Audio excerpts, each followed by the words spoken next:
Franz Kafka, nacido en Praga en 1883, fue un escritor de origen judío.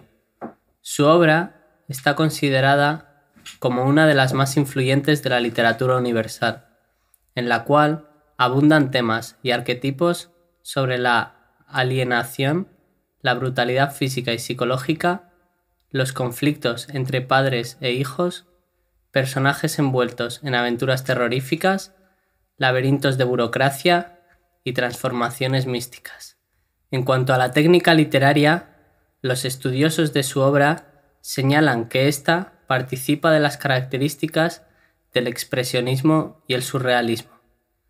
El estilo lúcido e irónico de Kafka mezcla naturalidad, fantasía y realidad, dando a su obra un aire claustrofóbico y fantasmal, como sucede en una de sus más célebres obras, La Metamorfosis, escrita en 1915. La Metamorfosis es la historia de Gregor Samsa, un comerciante de telas que vive con su familia. Una mañana cualquiera, Gregor se despierta convertido en un monstruoso insecto. Y no se trata de un sueño, sino de una metamorfosis real, simple y llanamente. Gregor tiene que adaptarse a su nuevo cuerpo, descubriendo, entre otras cosas, cómo puede moverse.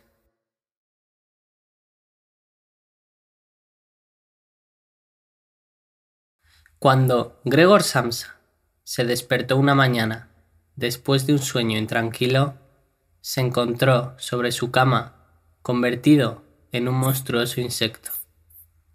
Estaba tumbado sobre su espalda dura y en forma de caparazón, y, al levantar un poco la cabeza, veía un vientre abombado, parduzco, dividido por partes duras en forma de arco. Sus muchas patas, ridículamente pequeñas, en comparación con el resto de su cuerpo, le vibraban desamparadas ante los ojos. ¿Qué me ha ocurrido?, pensó. No era un sueño.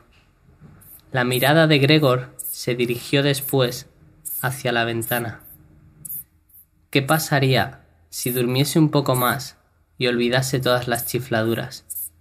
Pero esto era algo absolutamente imposible, porque estaba acostumbrado a dormir del lado derecho, pero en su estado actual no podía ponerse de ese lado. Aunque se lanzase con mucha fuerza hacia el lado derecho, una y otra vez, se volvía a balancear sobre la espalda. Lo intentó 100 veces. Cerraba los ojos para no tener que ver las patas que pataleaban, y solo cejaba en su empeño cuando comenzaba a notar en el costado un dolor leve y sordo que antes nunca había sentido. Sintió sobre el vientre un leve picor. Con la espalda se deslizó lentamente más cerca de la cabecera de la cama para poder levantar mejor la cabeza. Se encontró con que la parte que le picaba estaba totalmente cubierta por unos pequeños puntos blancos, que no sabía a qué se debían, y quiso palpar esa parte con una pata, pero inmediatamente la retiró, porque el roce le producía escalofríos. Se deslizó nuevamente a su posición inicial. Miró hacia el despertador que hacía tic-tac sobre el armario.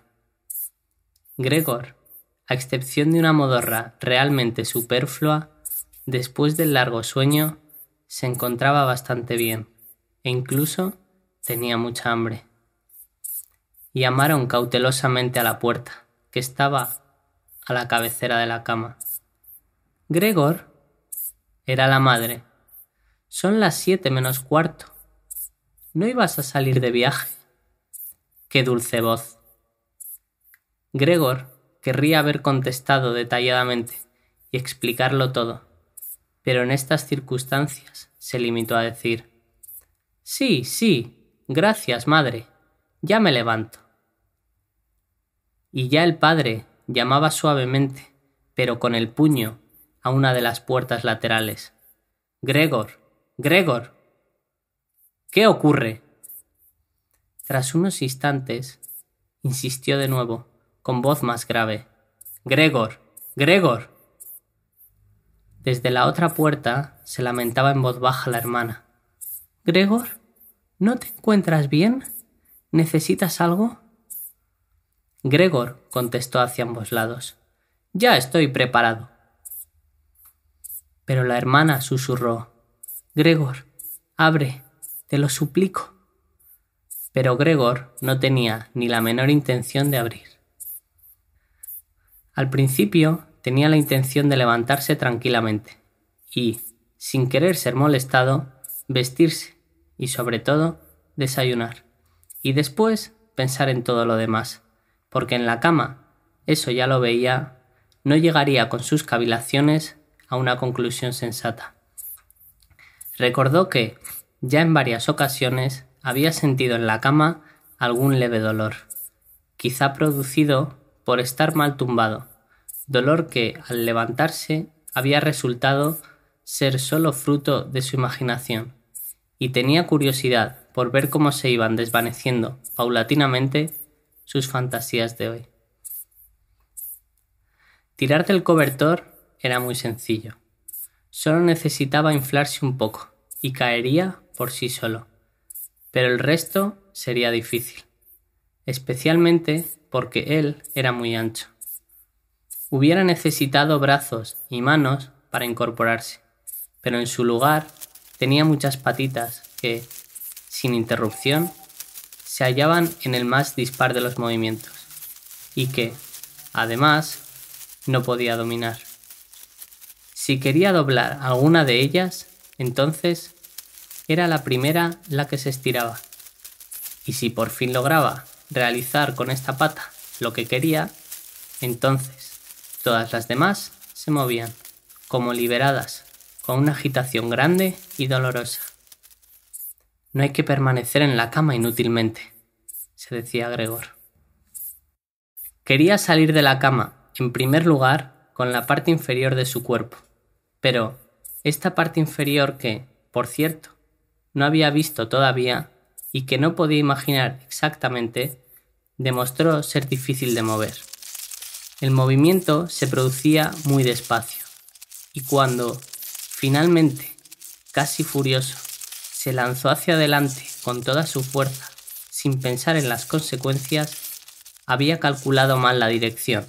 Se golpeó fuertemente con la pata trasera de la cama y el dolor punzante que sintió le enseñó que, precisamente, la parte inferior de su cuerpo era quizá en estos momentos la más sensible. Así pues, intentó, en primer lugar, sacar de la cama la parte superior del cuerpo y volvió la cabeza con cuidado hacia el borde de la cama. Lo logró con facilidad y, a pesar de su anchura y su peso, el cuerpo siguió, finalmente, con lentitud, el giro de la cabeza. Pero cuando, por fin, tenía la cabeza colgando en el aire fuera de la cama, le entró miedo de continuar de este modo, porque, si se dejaba caer en esta posición, tenía que ocurrir realmente un milagro para que la cabeza no resultase herida. Y precisamente ahora no podía, de ningún modo, perder la cabeza. Prefería quedarse en la cama. Pero como, jadeando después de semejante esfuerzo, seguía allí tumbado, igual que antes, y veía sus patitas de nuevo luchando entre sí, quizá con más fuerza aún, y no encontraba posibilidad de poner sosiego y orden a este atropello, se decía otra vez que de ningún modo podía permanecer en la cama y que lo más sensato era sacrificarlo todo, si es que con ello existía la más mínima esperanza de liberarse de ella. Pero al mismo tiempo no olvidaba recordar, de vez en cuando, que reflexionar serena, muy serenamente, es mejor que tomar decisiones desesperadas.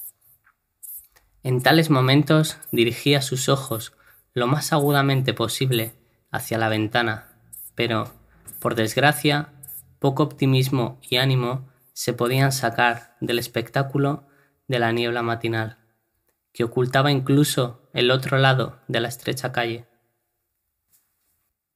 Y durante un instante permaneció tumbado, tranquilo, respirando débilmente, como si esperase que el absoluto silencio le devolviera a su estado normal.